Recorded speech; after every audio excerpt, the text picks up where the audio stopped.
All right, so let's go ahead and let's end this little saga off, shall we, with this McLaren 570s. All right, so this is the last vehicle that I drove at the Extreme Experience event at the Charlotte Motor Speedway. And again, I made 3 other videos talking about the Extreme Experience event and the other 2 cars. Okay, the Lambo and the Ferrari that I drove. This is the last car that I drove at this event. This is actually my least favorite car that I drove. But again, like I mentioned in the other 3 videos, I am a complete amateur and a complete novice when it comes to track driving. So not to say that my opinion isn't important, because most people are amateurs and novices when it comes to driving on a track, and most people who buy these cars will never take these cars out on the track. So, well, there you go. But I think I failed the McLaren, and I don't think the McLaren really failed me. I think in the hands of a true pro / master, I think the McLaren would probably decimate, well, not decimate, but it'll probably be the fastest around that particular track that I drove. It's a very short track, only 1.1 miles, and I already explained all this in the other videos. But anyway, yeah, I think in the hands of a true driver, this would probably be the fastest. It's technically like the most advanced and all that stuff with the carbon fiber tub. You know, none of the other cars really have that, although the Huracan is a very light car despite having all-wheel drive as well. This also weighs about as much as the Huracan, around 3,100 pounds. And despite the horsepower not being that much, like despite being like one of the most underpowered cars here by several horsepowers, it still felt very quick. So let me describe to you kind of what I felt with this car. So this car has about 562 horsepower and about 443 pounds-feet of torque. So very underpowered. Despite it being twin turbocharged, it doesn't even have that much torque. Very similar to the naturally aspirated Huracan. Now, don't get me messed up. These cars are all ballistically quick, but I'm just saying the Ferrari was by far the most powerful here, which had 660 horsepower and 560 pounds-feet of torque. So nearly as much torque as this McLaren does in horsepower, which is crazy. You know, when I drove this car, there was like this lack of linearity to it. I just didn't feel that confident in this car.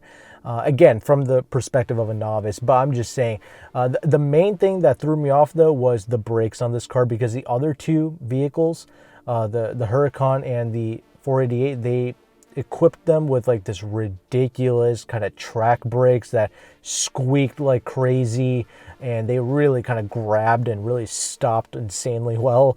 The McLaren was not like that. It required more travel. Don't get me wrong, when you compare to like most street cars, the brakes on this McLaren is still insane, but compared to what I was used to that day with the other 2 cars, this McLaren had the weakest brakes on it. And so I just, you know, was getting on the brakes a little too much, not really trusting the car and the dynamics, because I mentioned the Ferrari had an amazing chassis on it. Honestly, the McLaren probably had equally as good of a chassis, if not better.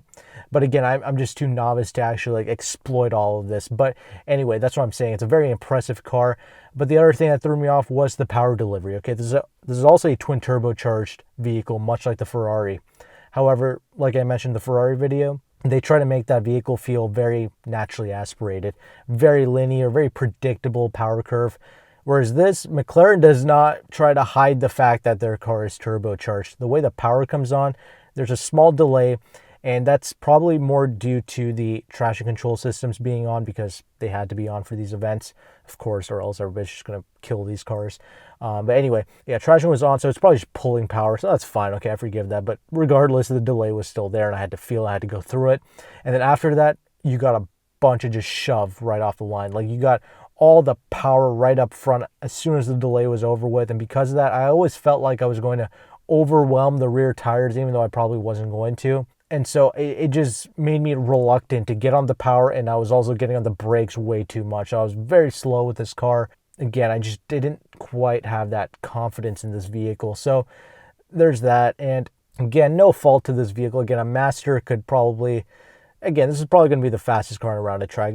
I could feel it like it's a very impressive car. It had a lot to give. All these cars had way more to give than what I was, doing with them.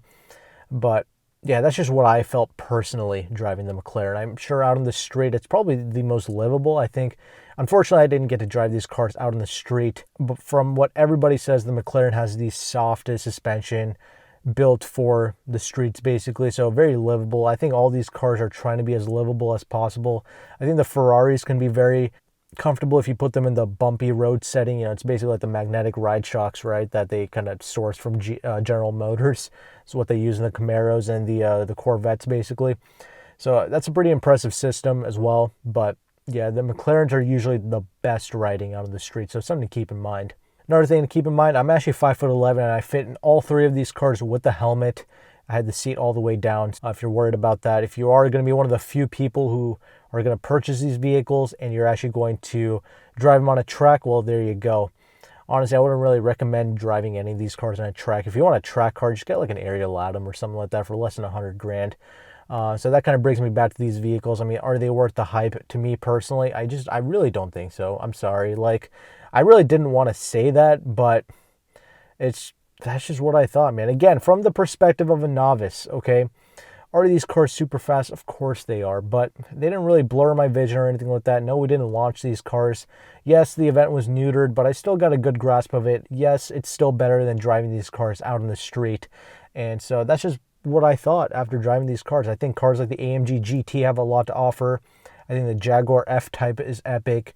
I like the American trio of the Hellcat, the Camaro ZL1, and the Shelby GT500, which was the first car I drove at the Charlotte Motor Speedway. It was last year, October, when I drove the Shelby on Charlotte Motor Speedway, but on a more enlarged track where we got to go on the bank and hit like 130, 140 miles an hour.